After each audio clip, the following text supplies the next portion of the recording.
செங்கோட்டை தாம்பரம் இடையே செல்லும் சிலம்பு விரைவு ரயிலை தினசரி இயக்க வேண்டி மத்திய ரயில்வே அமைச்சரிடம் தென்காசி நாடாளுமன்ற உறுப்பினர் ராணி ஸ்ரீகுமார் மனு அளித்தார். செங்கோட்டை தாம்பரம் இடையே சிலம்பு விரைவு ரயிலை தினசரி இயக்கும் வகையில் அறிமுகப்படுத்த வேண்டும் என்று ரயில்வே துறை அமைச்சர் அஸ்வினி வைஷ்ணவிடம் தென்காசி நாடாளுமன்ற உறுப்பினர் ராணி ஸ்ரீகுமார் வலியுறுத்தியுள்ளார். இது தொடர்பாக அவர் டெல்லியில் மத்திய ரயில்வே துறை அமைச்சர் அஸ்வினி வைஷ்ணவிடம் அளித்துள்ள மனுவில் செங்கோட்டை மற்றும் தாம்பரம் இடையே சிலம்பு விரைவு ரயில் சேவை தினசரி அறிமுகப்படுத்த வேண்டும் எனவும், கோவை முதல் மதுரை வரை இயக்கப்படும் மதுரை இன்டர்சிட்டி விரைவு ரயிலை செங்கோட்டை வரை நீட்டிக்க வேண்டும் எனவும் உள்ளிட்ட கோரிக்கைகள் அந்த மனுவில் குறிப்பிடப்பட்டிருந்தது.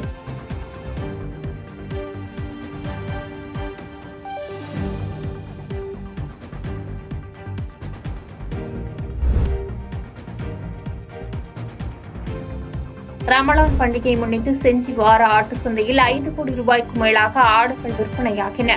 மார்ச் 31ஆம் தேதி இஸ்லாமியர்களின் முக்கிய பண்டிகையான ரமலான் பண்டிகை கொண்டாடப்பட உள்ளதால் இன்று நடைபெற்ற செஞ்சி வார ஆட்டு சந்தைக்கு விவசாயிகள் மற்றும் ஆடுகளை வளர்ப்பவர்கள் அதிக அளவில் ஆடுகளை விற்பனைக்கு கொண்டு வந்திருந்தனர்.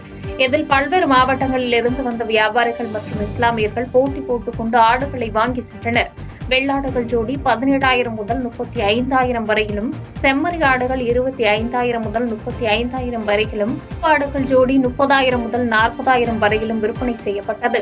அதிகாலையிலேயே ஆட்டு சந்தையில் ஆடுகள் அதிக அளவில் விற்கப்பட்டதால் சுமார் 4 மணி நேரத்திலேயே 5 கோடி ரூபாய்க்கும் மேலாக ஆடுகள் விற்பனை செய்யப்பட்டன.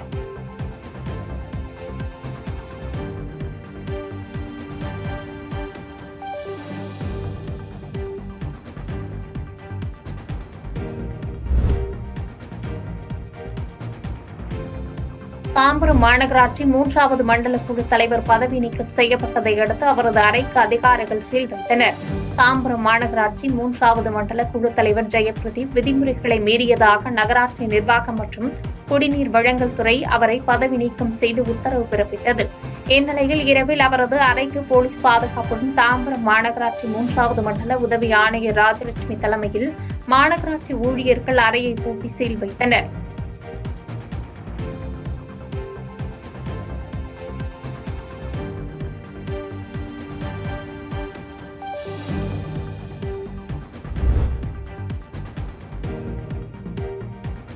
காரைக்கால் மாவட்டத்திலிருந்து கன்னியாகுமரி வரையிலான மத்திய தொழில்துறை பாதுகாப்பு படையினரின் மிதிவண்டி பேரணி இன்று தொடங்கியது. மத்திய தொழில்துறை பாதுகாப்பு படையின் 56வது உதய தினத்தை முன்னிட்டு 125 படை வீரர்கள் கொல்கத்தாவிலிருந்து கன்னியாகுமரிக்கு 9 மாநிலங்கள் வழியாக மிதிவண்டியில் பயணம் மேற்கொண்டு வருகின்றனர். இன்று காலை மத்திய தொழில்துறை பாதுகாப்பு படையினரின் கன்னியாகுமரி வரையிலான பயணத்தை டிஐஜி சிவக்குமார், முதுநிலை காவல் கண்காணிப்பாளர் லட்சுமி சௌஜன்யா ஆகியோர் கொடியசைத்து மிதிவண்டி பேரணியை தொடக்கி வைத்தனர்.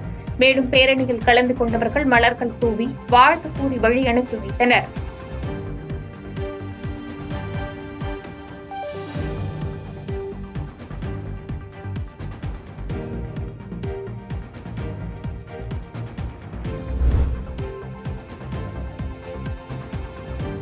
நாகை நகராட்சிக்குட்பட்ட 26வது வார்டு பகுதியில் நீண்ட நாட்களாக சுத்தம் செய்யப்படாத சாக்கடை கழிவுகளை சுத்தம் செய்யக்கோரி மாவட்ட நிர்வாகத்திற்கு அப்பகுதி மக்கள் கோரிக்கை வைத்துள்ளனர்.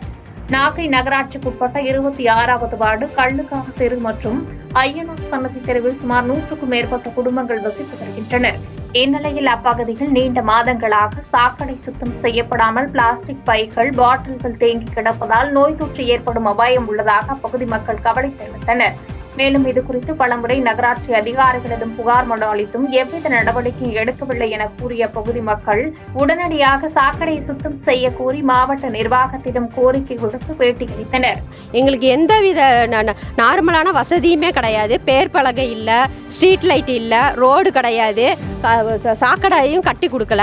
நாங்கள் எல்லாம் செஞ்சோம், நீதி திரட்டி ஒரு 3 வருஷத்துக்கு முன்னாடி ரோடு போட்டோம், பேர் பலகையெல்லாம் எல்லாம் செஞ்சோம். இப்போ ஒரு 6 மந்த்துக்கு முன்னாடி இங்கே வந்து தெருவை தண்ணி இது பண்ணுறேன்னு சொல்லி உடச்சி போட்டுட்டு போனவங்க இது வரைக்கும் வந்து எந்தவித நடவடிக்கையும் இல்லை. நாங்களும் எத்தனை முறையாக போய் கலெக்டர்கிட்ட போய் மனு கொடுத்துட்டோம், முனிசிபாலிட்ட சொல்லிட்டோம். எந்தவித இது வரைக்கும் நடவடிக்கை கொஞ்சம் கூட எடுக்கல. இங்கே சாக்கடை பயங்கரமாக அடைச்சி எங்களால் இங்கே இருக்கவே முடியல. அவ்வளோ கொசு இருக்குது, வயசானவங்களுக்கு அவ்வளோ வியாதிகள் வருது. ரெண்டாவது ஒன்றுனா இங்கே மெயினாக ஸ்கூல் இருக்குது இந்த முனையில். பிள்ளைங்க இங்கே தான் 200 பிள்ளைங்க இந்த பக்கமாக தான் போயிட்டு வருது.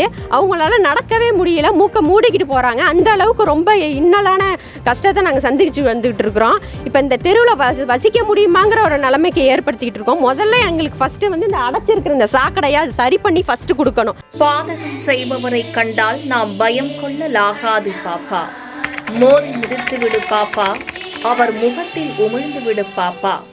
அண்மை செய்திகளை உடனுக்குடன் தெரிந்து கொள்ள இணைந்திருங்கள் எம் நாடு தொலைக்காட்சியுடன்.